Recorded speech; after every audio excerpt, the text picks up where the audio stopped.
I was fighting this whole time to make sure this was horizontal. I hope you're doing very well. Apologize for the chaos. I am at my family's place. I just got back from New York ComicCon, and I wanted to make sure I did a live stream with you lovelies today. There's a bit of chaos in this setup because it was not letting me do horizontal, but I demanded horizontal. We are not doing a vertical live stream, but we will do this fancy Dutch angle, it would seem. Hope you're doing well. We're going to be talking all about all of the biggest news to come out of New York Comic Con. We got updates in a big way from Marvel. We got lots of trailers. We got basically the first confirmation of footage from Vision Quest, a first actual footage of the actor James Spader in 10 years, which is crazy to think about. The last role he did was Vision, was Ultron, and now he's back for Vision Quest to be Ultron again in his human self.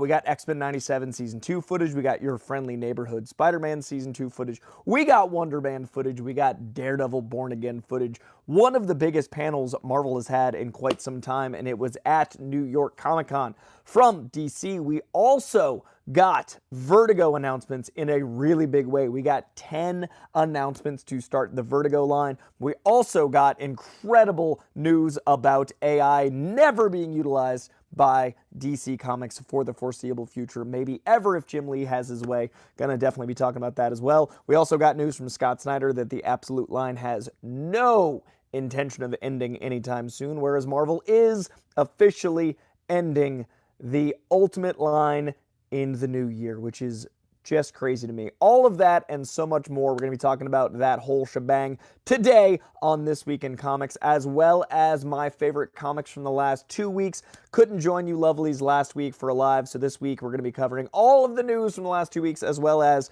the comic books from the weeks of October 1st and 8th. This is going to be a big old show. I want to thank everyone. I've already got a super chat in here from Swift Brooklyn 718. Going to be doing the first news story and then getting to super chat starting with Swift Brooklyn. So I want to thank you all in advance. I will not leave this stream until we answer each and every super chat or Streamlab. I promise you all will be answered.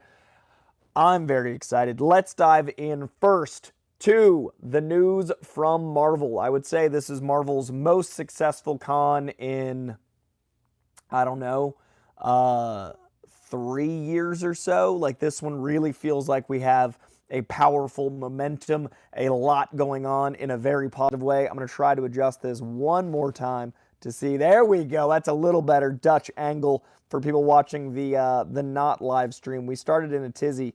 This was vertical, and I won't stand for it. There we go. So we got a ton of Marvel news out of the panel. I want to start with the one that I am probably most excited for, which is Daredevil Born Again. This is not going to be in order of anticipation necessarily, but this first one did make the thumbnail for a reason.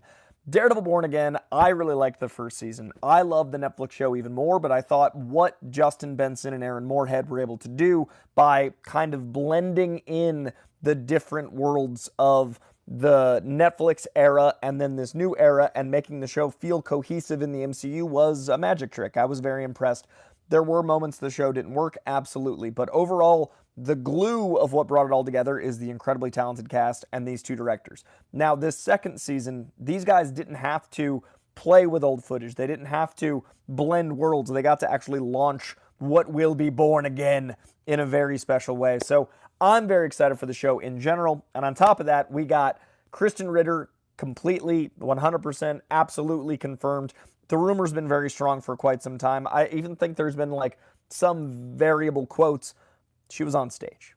She's in this thumbnail. She is in Daredevil Born Again. She's in the trailer. Jessica Jones is back, which I hope means we get more Jessica Jones, which I hope means we get more of Mike Coulter's Luke Cage, which I hope, you know, if they could redeem anyone, Finn Jones would be great to see. But I really hope this means the beginning of a huge thing. It's not just Charlie Cox back anymore. Now Christian Ritter confirmed in the trailer. This trailer also featured John Bernthal's Punisher. It also, very surprisingly, featured Foggy Nelson's return. So I'm very intrigued by all this. Apparently it also has, I didn't see the footage, apparently it also has a new take on Kingpin.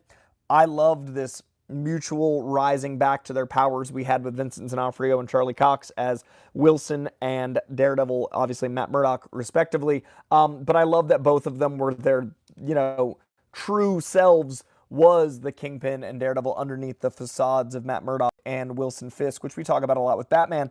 And to see that in a season I thought was really cool. So really excited to see Christian Ritter back. Really excited to see where Kingpin ends up. This new villain, very excited to be played by Matthew Lillard.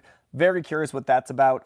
Confirming Matthew Lillard as a villain, I don't feel like got big enough news. So I definitely think this season is going to be even better than the last, and hopefully right up there with the Daredevil Netflix stuff, because it deserves to be. And what a renaissance we've had with Daredevil ever since No Way Home, that cameo. Charlie Cox working on Your Friendly Neighborhood Spider-Man, all these announcements of Daredevil being like the street level guy that's everywhere. I think it is well deserved, and I'm very excited. Let's go from one live action show to another, from Daredevil Born Again Season 2 over to Wonder Man Season 1. Now, Daredevil Born Again is coming out in March. We get that very, very soon. Also Invincible, which we'll talk about here in a little bit. But Wonder Man was supposed to come out in this December. We were supposed to get it at the end of 2025. I do believe we will be getting it in January of 2026, and I do believe that is a probably good thing. I think this is a net positive to kind of like give us some breathing. It does feel like Marvel put out a hell of a lot this year. I think it coming out to kick off the year is a great thing. The footage I hear is amazing. I know it's online. I know it's available. I was already going to watch it. Like, I'm already in. So this is one of the times I'm taking a stance and I'm trying to get to go in completely blind, because I'm already there. It is Yahya Abdul-Mateen II. It is Sir Ben Kingsley. It is an insane pantheon of directors and a lot of incredible talent. And it's a character I really enjoy in a very meta Shane Black crazy buddy cop situation. So I'm all in. I don't need the footage. I hear the footage is amazing. I'm very excited for people to get excited for Wonder Woman, because I've been excited. Now, this comes out in January. It is January 27th, 2026. It looks like there is an original Wonder Man that they're remaking in this thing, so it's making it even more meta. And on top of that, it is being made in an age of superhero fatigue. Now, what's crazy to me is they filmed this years ago, and they've been, holding on to it. So it would have been ahead of its time had it come out then. I do believe this is the biggest year of us having this conversation. Obviously, 2022, 23, 24, the conversation of superhero fatigue has been out there.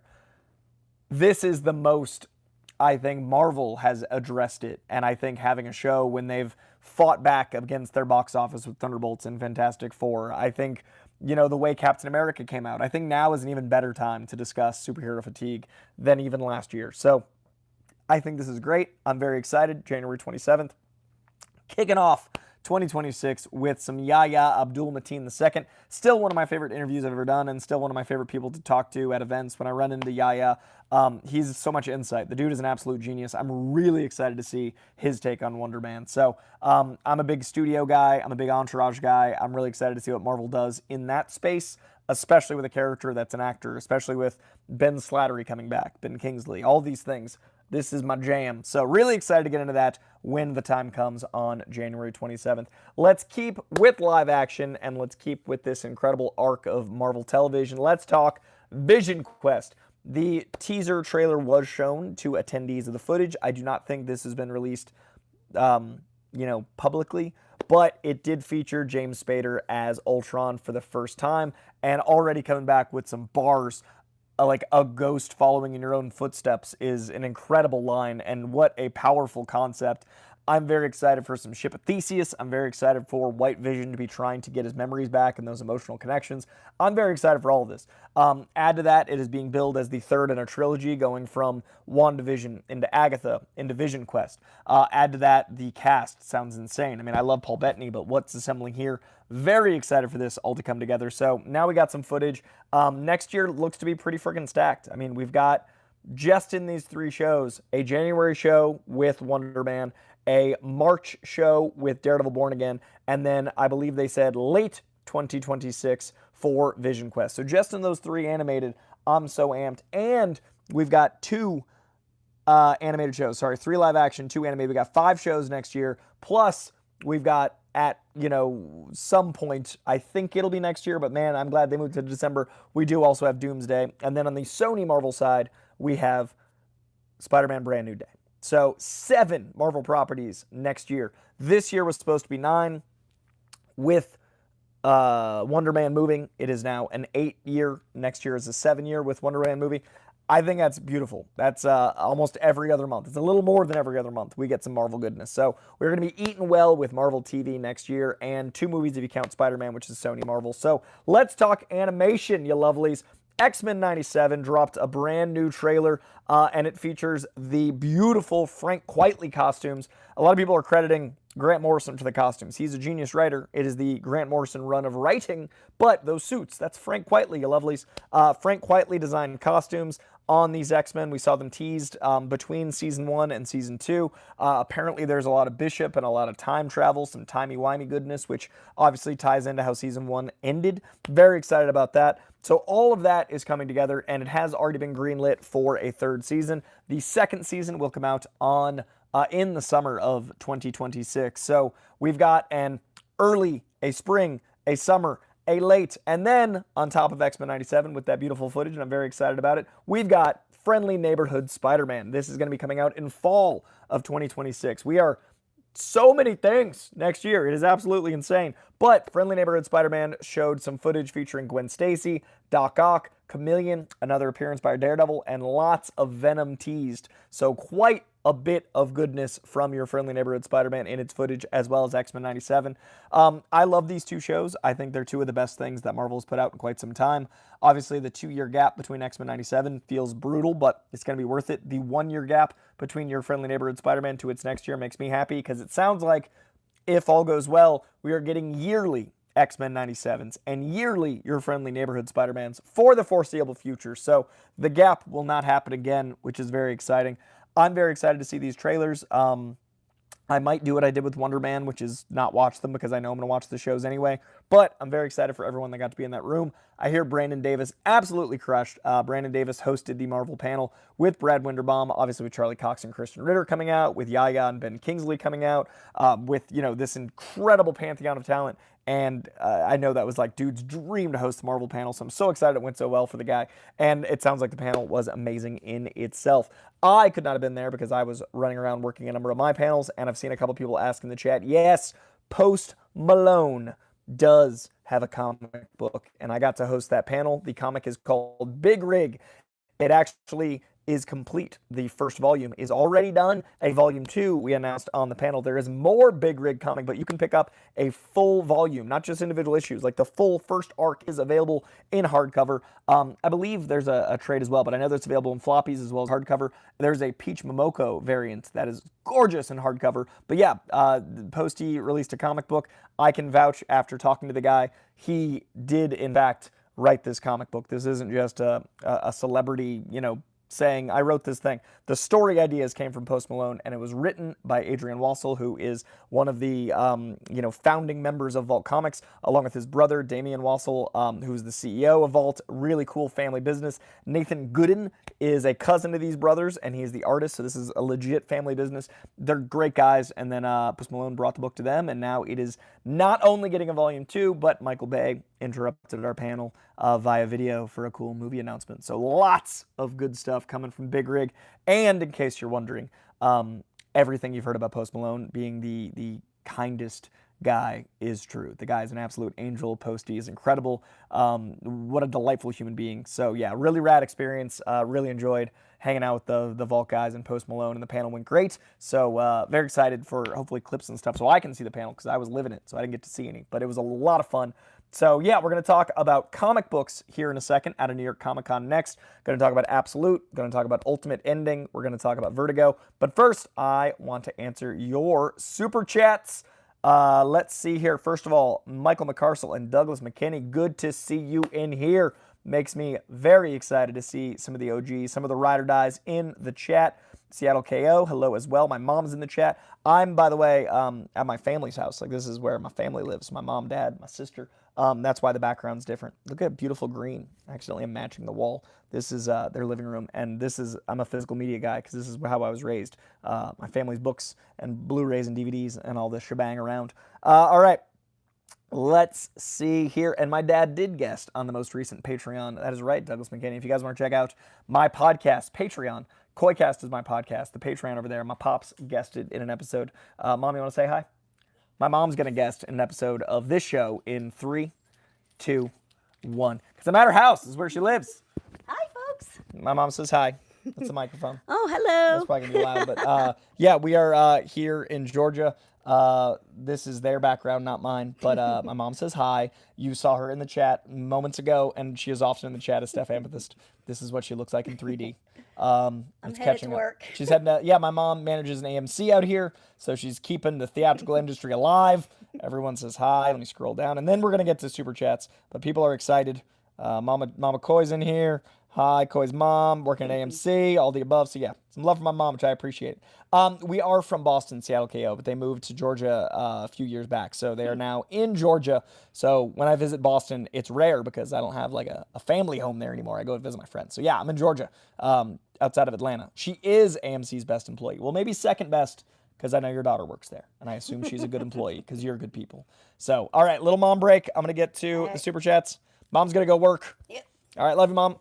I will see you this eve, and then I'm going to pop in there tomorrow to see, well, definitely Roofman and hopefully Wrecking Machine. What's it called? Smashing Machine. I need to see Smashing Machine and Roofman, and I'm going to try to get those reviews up this week. It's tricky because once a movie comes out, by the time it's been out for 2 days, people don't watch reviews, but I'm going to get a Smashing Machine and a Roofman review up by the end of the week for the 12 of you guys that are still curious what I thought. I'm seeing it ASAP, but New York ComicCon.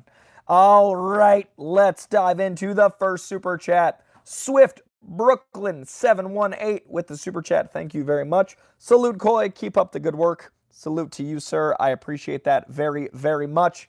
We are making it happen out here, even while I'm traveling. And this actually looks great. I might start using my phone. I got the pictures way better. So maybe phone and microphone. Does it sound better? Because it looks better. So maybe this is the new setup. But either way, I dig this and I appreciate you all. It was really rough in the beginning. It took 10 minutes to get it to orient to horizontal. But it was worth it. So thank you very much and salute right back to you. I appreciate you very much, Swift Brooklyn. Next up, we've got Dennis Hoffman. Biggest news out of New York Comic-Con is DC Comics crushing absolute mainline KO cameos and return of Vertigo with amazing creators. That is what I'm very excited to talk about next. It's tricky because optically, a thumbnail needs to be like the big news, and TV and film is always going to be bigger, unfortunately, than comics. But at the end of the day, I had a lot more emotional, like, oh my God, with Vertigo. So I definitely want to include that in the rundown. Definitely going to talk about that here in this next section. Dennis Hoffman, I agree with you. DC did absolutely crush, and Jim Lee's statements about AI warmed my heart dearly. Mr. Eli Mack, thank you, good sir, for the super chat. Mr. Eli Mack says, I really loved the Wonder Man trailer. I'm a fan of BTS/Meta Hollywood, and it looks like a lot of fun. I completely agree. I am a big old fan of the studio, of Entourage, of Curb Your Enthusiasm, of that meta energy and comedy. And that's what Wonder Man can be very easily. And that's what I hear the footage is, having not seen it, because I want to enjoy every moment and not piece it all together in my head. I'm really glad that people are enjoying the trailer. It sounds like my exact cup of tea. Very excited for January 27th, 2026, which is terrifyingly only November, December, January. Whoa. It is like 3.5 months away, which is crazy. So, yeah, we are getting there, you lovelies. Thank you very much for that super chat, Mr. Eli Mack. All righty, here. Next up, we got Ragged Recordings. Hello, good sir. Ragged Recordings asked, amazed you still have a voice. How was meeting Redman? Dude, that was so dope. I do usually lose a voice, and I worked really hard. I carried cough drops, like Hall's menthol cough drops, and I drank a little bit of like a Manuka honey at the end of each night to keep it alive. So I'm still holding strong, and I appreciate you noticing.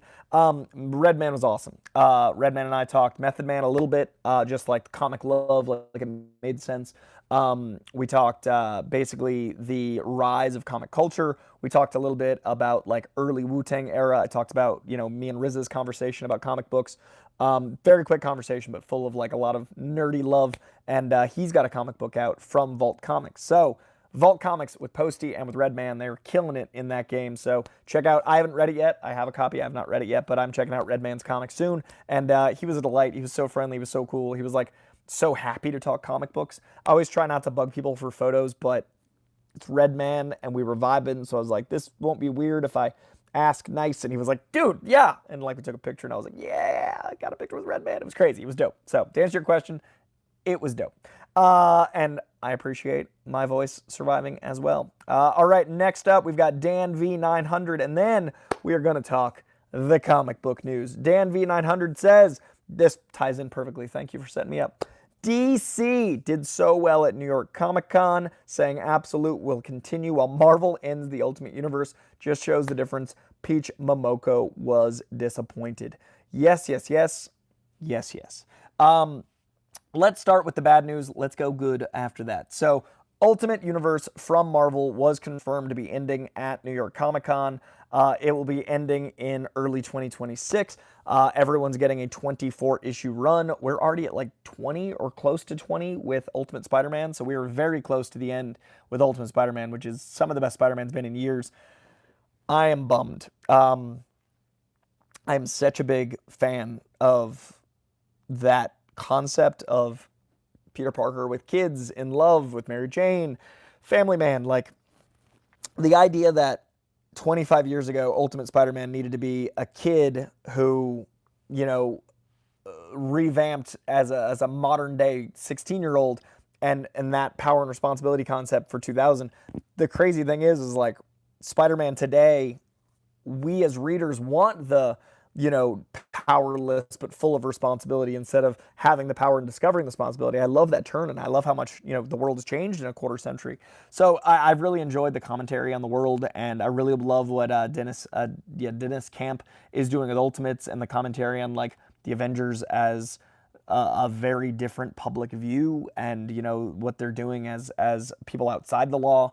But yeah, I'm very intrigued what they're doing in general here. So it's a bummer that Ultimate is ending, especially as soon as the very beginning of 2026, but it was confirmed by Marvel. It was confirmed by Dennis Camp. And yeah, I heard Peach Momoko was bummed, and she's got that X-Men run.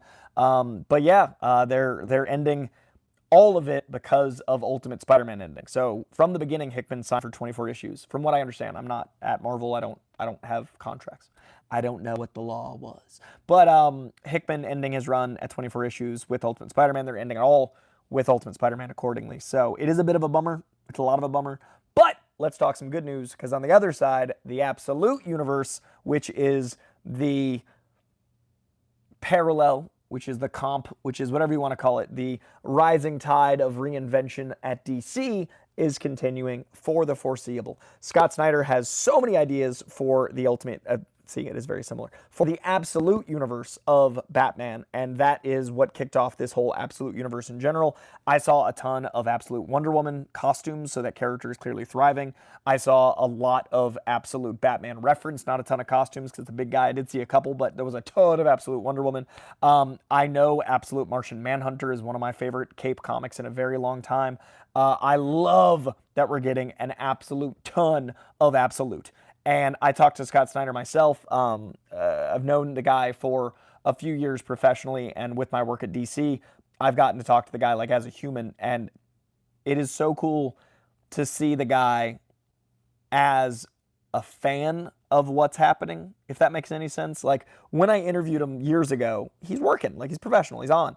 But getting to see the guy as a human, getting to see Scott, not Scott Snyder, just geek out at how great this all is so cool. Just as a fan of the human Scott Snyder and as a fan of the writer and what he writes, he's so happy. And that's been so cool to see him get his flowers. He and I talked so long ago, we were talking about Court of Owls as like a present tense thing. And it's just been really rad to see the guy get, you know, the notice he deserves. So I'm really happy for his universe. I'm really happy for everything that's come out of it. I'm really happy for how much fans are finding comics through the Absolute Universe. It is just so rad to see. So congratulations to Scott Snyder. And he was so happy, and it was so cool to see him with a liner on the block. What a delightful human being. So Absolute continuing for the foreseeable future. Absolute getting, you know, all those 6 different runs continuing for quite some time.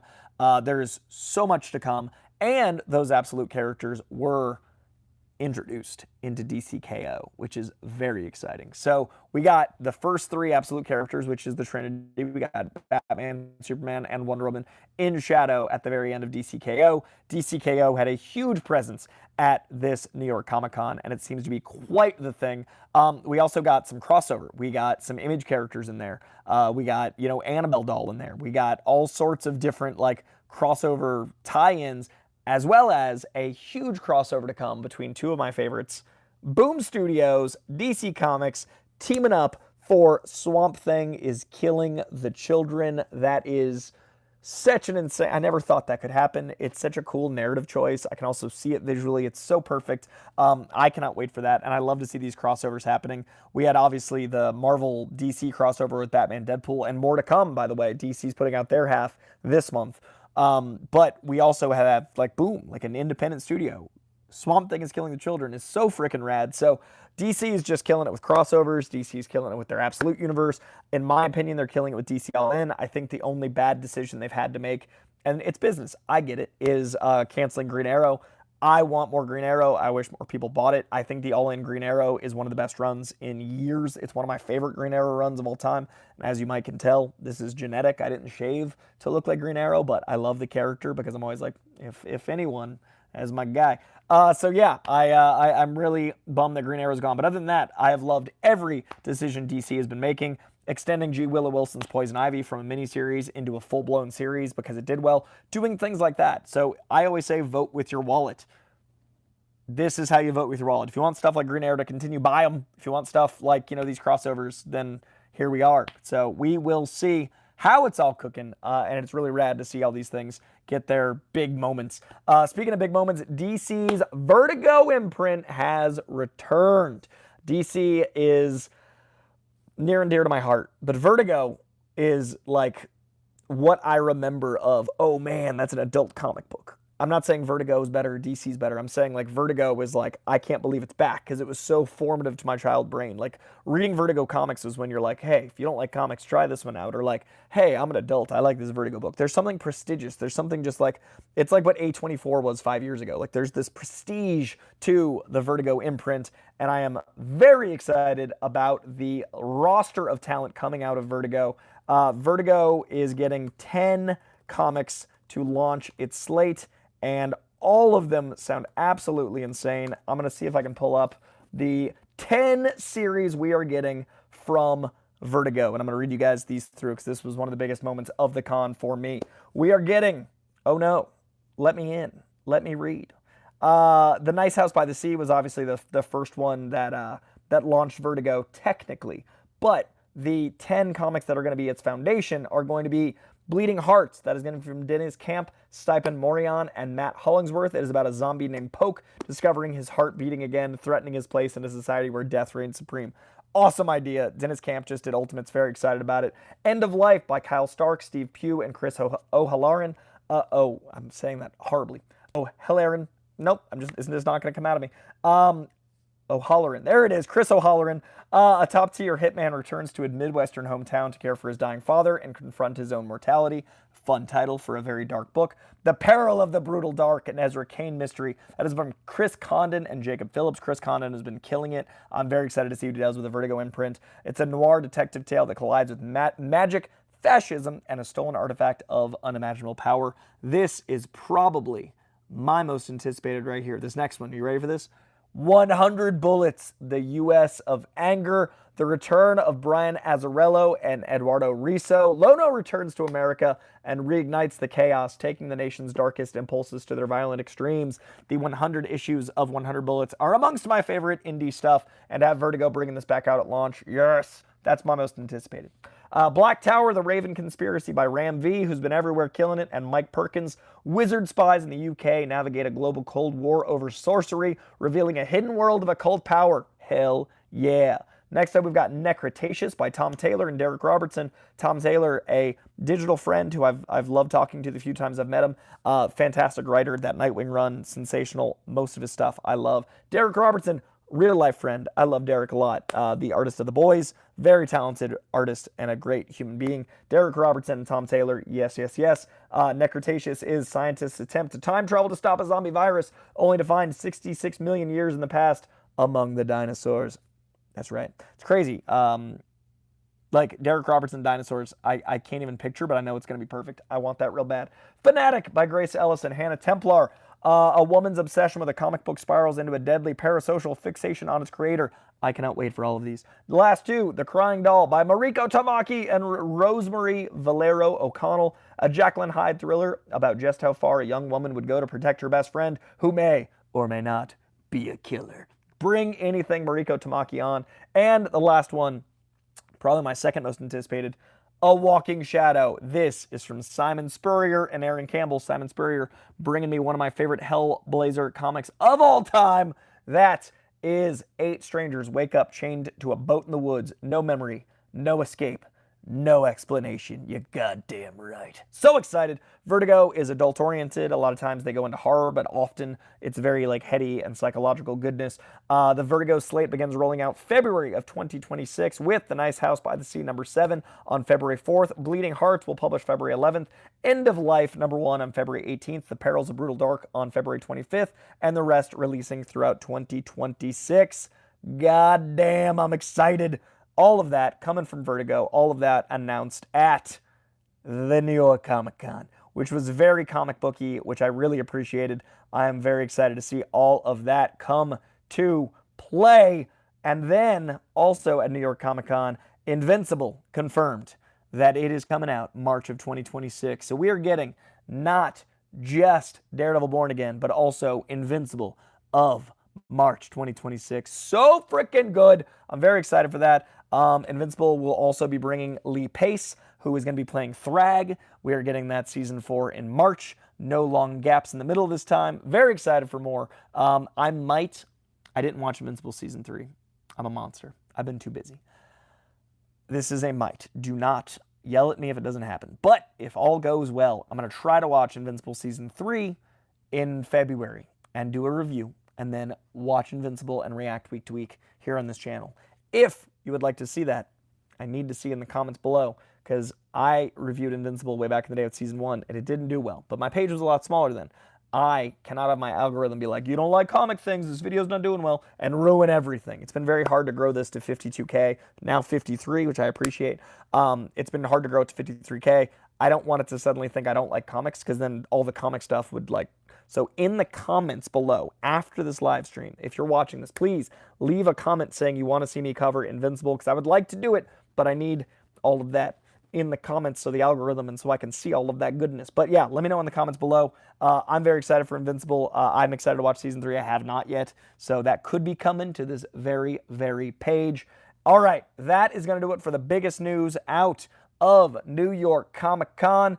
The week before all that, I'm going to do some speed news that you might have missed from the week before. I couldn't do a live stream. I was too busy prepping my New York Comic-Con. All of the Post Malone stuff and all that goodness came together, and I had to get ready. I also did a Silent Night, Deadly Night panel. If you guys are excited for the Christmas horror goodness to come, that was a huge breakout of Fantastic Fest. I was very honored to host that panel. It was really cool, man. Ruby Modine is a delight. She is the lead actress. Rohan could not make it, our lead actor. He's filming something else in Canada. Mike P. Nelson, the director, is an absolute delight. The footage I saw is bananas. I'm very excited for all of this. I may or may not have seen the movie and thought it was great, but I can't talk about that yet. But I can say Silent Night, Deadly Night panel went awesome.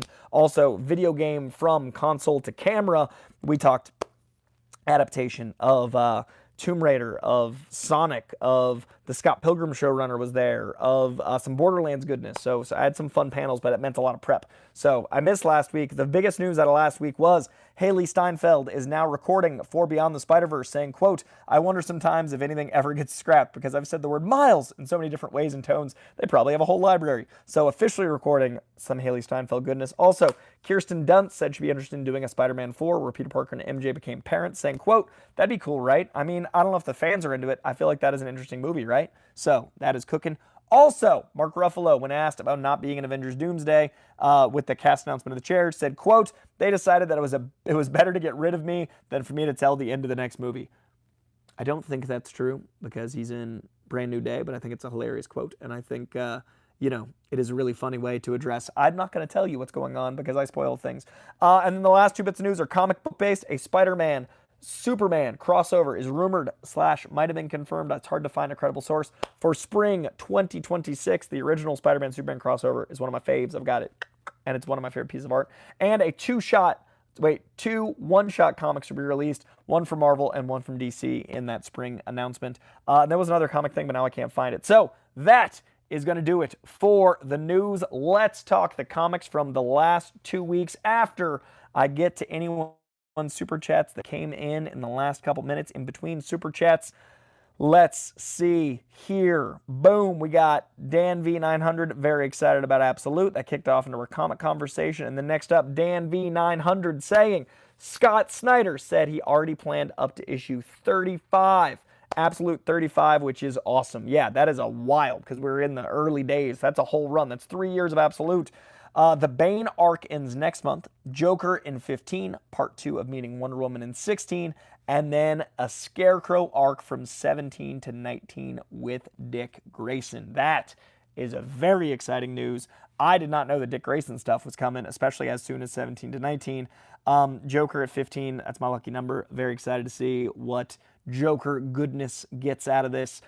We will see very soon, because apparently Bane's ending next month. So lots of good, absolute goodness coming at us. And I see in the live chat people are talking about Agents of S.H.I.E.L.D. I love that people love Agents of S.H.I.E.L.D. It was not my thing at all. I'm not big on network television. I find it a tone that I don't enjoy. But I've loved seeing the resurgence of Agents of S.H.I.E.L.D. and people loving on it. I love that there's a fandom, and you know, I've run into Clark Gregg a number of times. He seems delightful.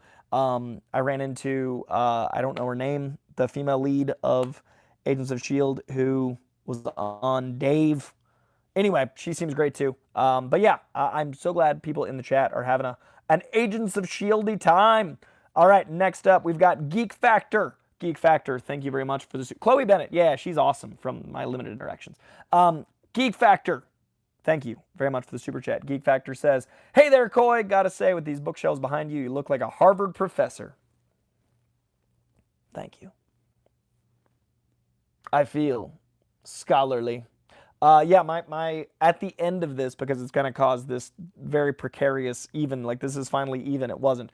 I'll do a little bookshelf tour, because there's bookshelves all over this room. We're a very readed family. That's how I got into comics, is I love reading. So a well-read family breeds comic kids, and I also love reading books. There's a lot of books in here.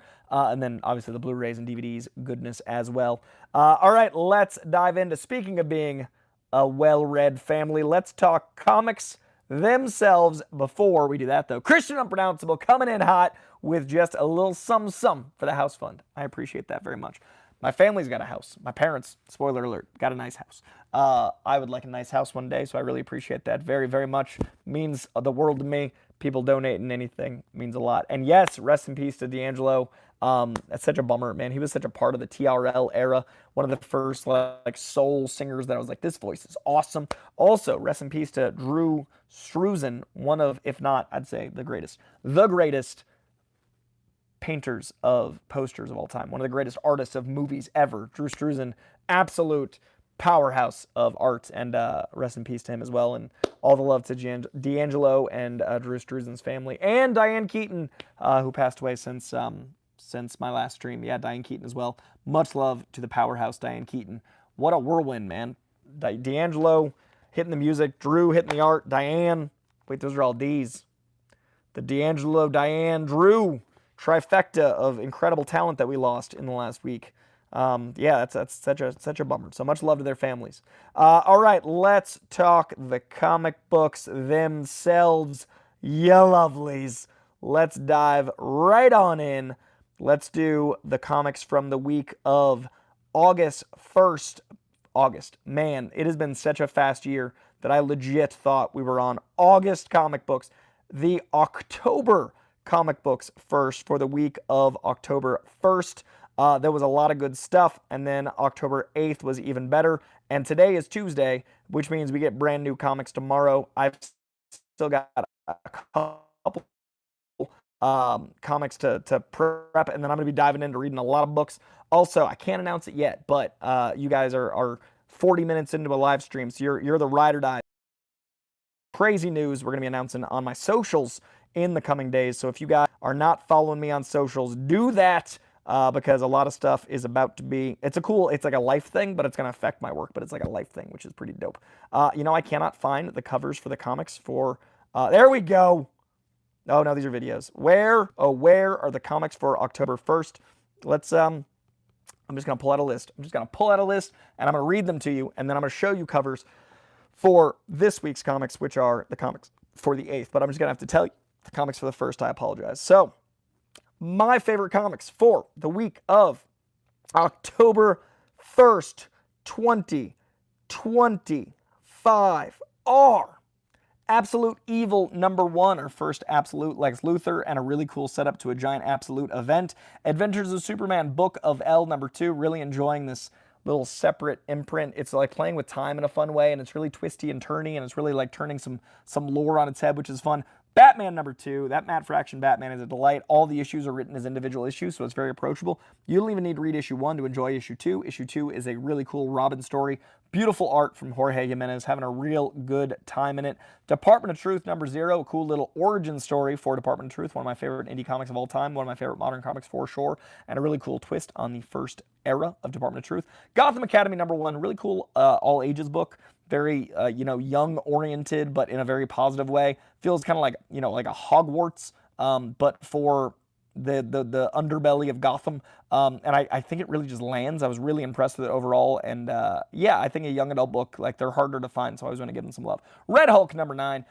Really enjoying Thunderbolt Ross fighting against Doom's tyranny and fascism. Really great take on the character. I'm not even that big of a Red Hulk fan, but this book has been solid from start to finish. Spider-Man Noir #1, tying into the run-up to Spider-Man Noir on Amazon. I'm not sure when that comes out, but I cannot wait. Nicolas Cage's Spider-Man Noir, and also the goodness of this character in general. Very excited to see him get some love.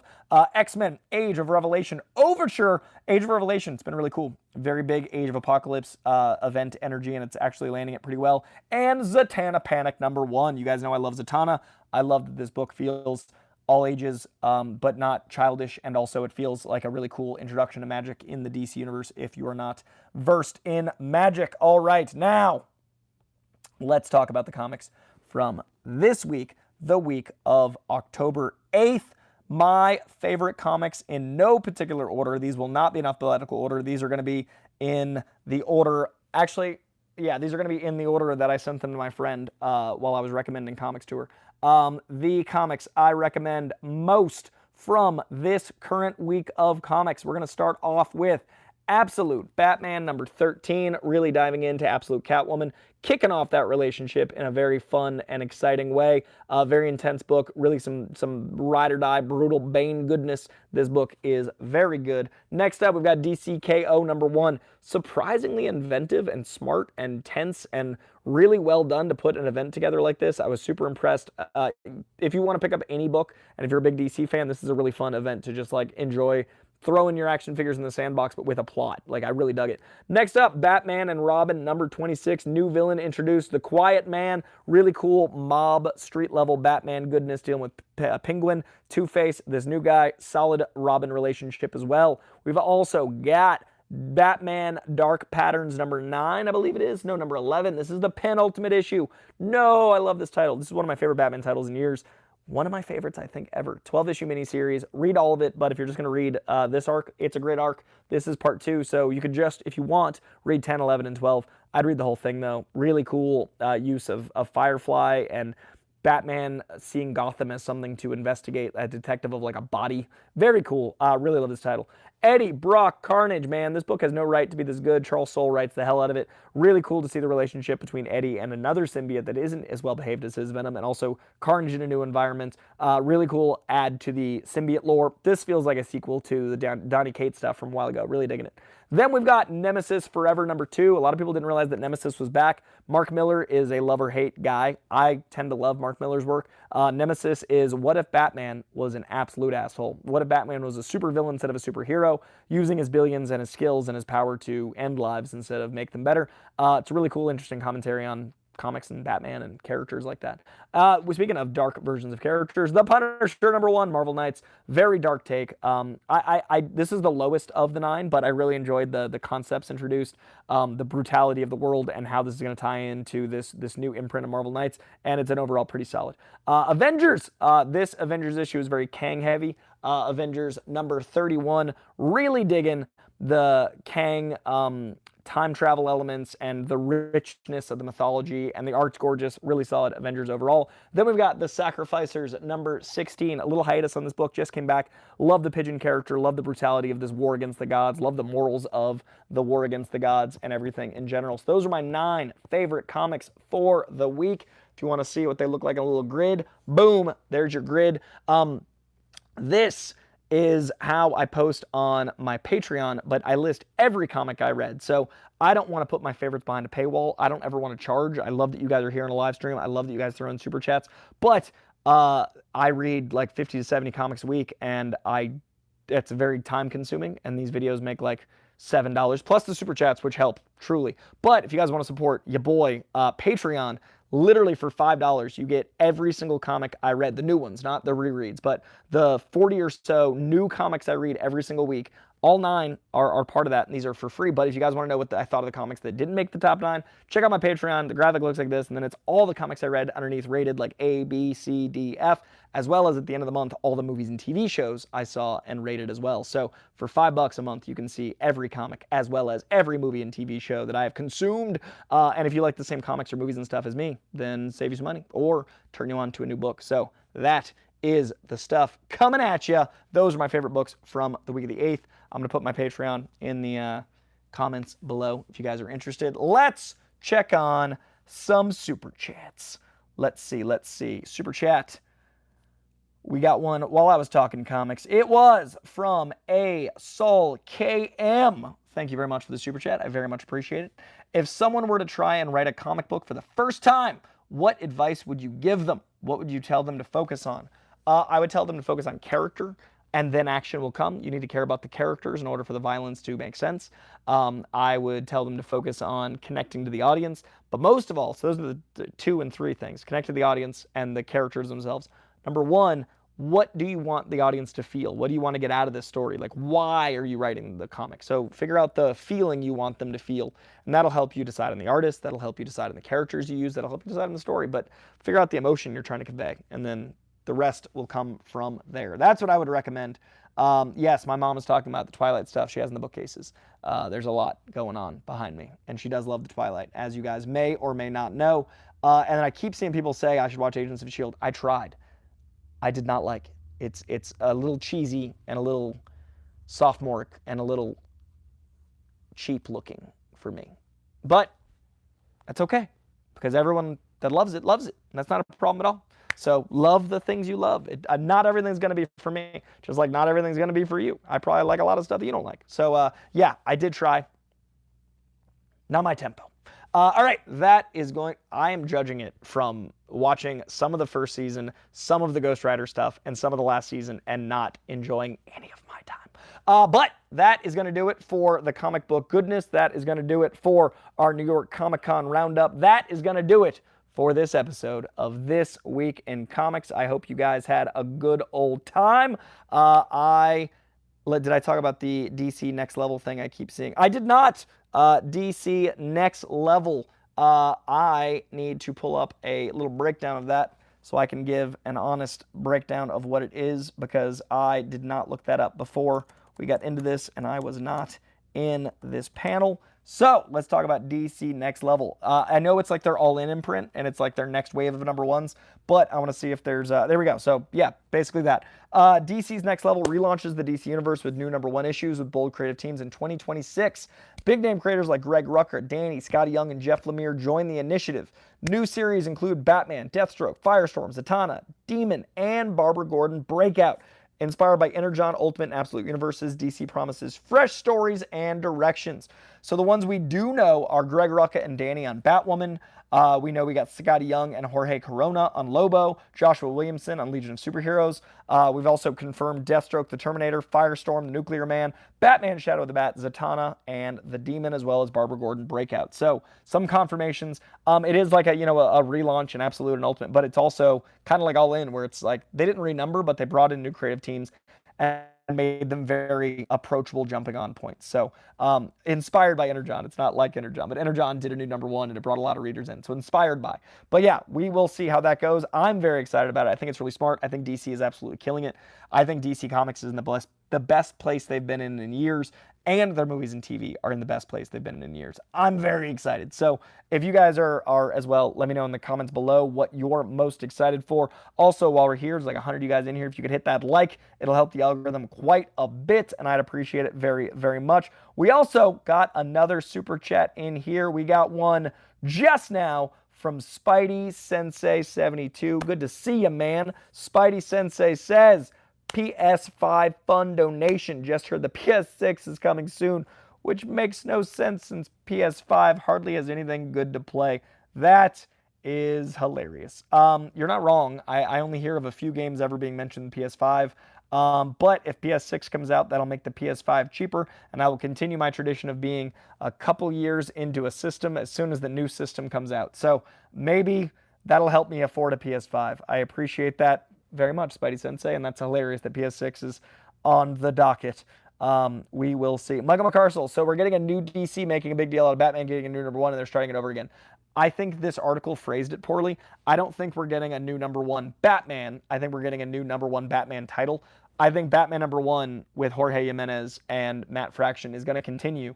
I think the #1 they're talking about is the Batman Shadow of the Bat. I think this was phrased badly. Bleeding Cool, what are you doing phrasing? I would assume they're not going to do like Batman #10 and then Batman #1. Batman's one of the few characters that doesn't have a ton of #1, so I think you're okay there. I think it's this Batman Shadow of the Bat that's going to be a #1 and with a new team. So that, I think, is what's going on. I think that is going to do this episode. I think that's going to be everything. I appreciate you guys very, very much. It's good to see the OGs in here. It's good to see you folks chiming in on a random let's do a live stream so I can catch you up on news. I appreciate each and every super chat we got in here. Spidey Sensei 72, A Saul KM, Christian Unpronounceable, Geek Factor, Dan V900 coming in with a few of them today, which I very much appreciate. We had Ragged Recording chiming in. We had Mr. Eli Mack, a lot of the OGs, which I very much appreciate you guys chiming in. Thank you very much for joining me on this one. Swift Brooklyn 718 kicked us off in style. That is going to do it for New York Comic-Con coverage. I can't tell you guys what's happening yet, but know that the thing that's happening this week that I'm going to announce on socials in the coming days means I won't be live streaming, probably on Friday. I might, depending on how the thing goes, but I think next Monday, so a week from yesterday, we'll be doing the comics for this week, and I'm going to read them in time, and I'll get my top 9 up on Instagram and stuff so you guys can go shopping. But I'm thinking the live stream itself will probably be Monday, maybe as soon as Friday. I will let you know. Time will tell. I appreciate y'all. My wedding is not this soon. It's in June. But that'd be fun if I'm just like, I'm going to be taking more than 3 days off for my wedding. I'm probably going to do my jobs that are like Real Rejects in DC and then take like 2 weeks off, all of it. And this page is probably going to be like 2 weeks off and I'll pre-record. Maybe that's when I'll do my Blu-ray letter videos again, because I know people love those, but they didn't do well. So maybe then I'll do. Anyway, I will see you guys June wedding. Guys, I'm getting married on June 16th because I will never forget that date when I have Alzheimer's and stuff. 616. But yeah, all right. I appreciate y'all. Thank you for chiming in on this random Tuesday live stream.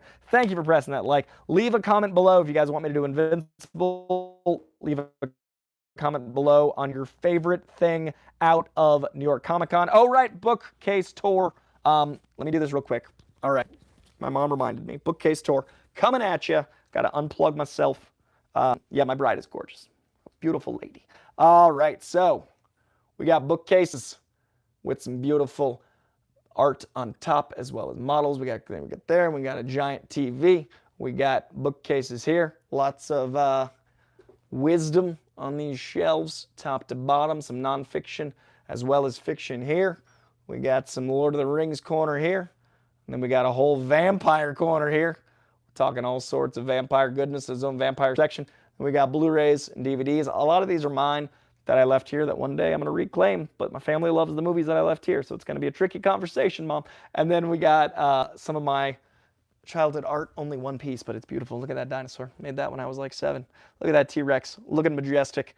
All this goodness here, and then more Blu-rays, DVDs, and then we got some Harry Potter over here. These are my original first print Harry Potter books that I bought at Barnes & Noble's at midnight ever since the second one. From the second one on, I was a midnight Barnes & Noble kid. Some Harry Potter goodness, and then some of my favorite childhood books, the Mr. Happy books. There's your bookcase tour. Yeah, I think I hit everything. I got some Smallville DVDs upstairs. I got some more goodness around the house, but that's what you get. You get these. All right.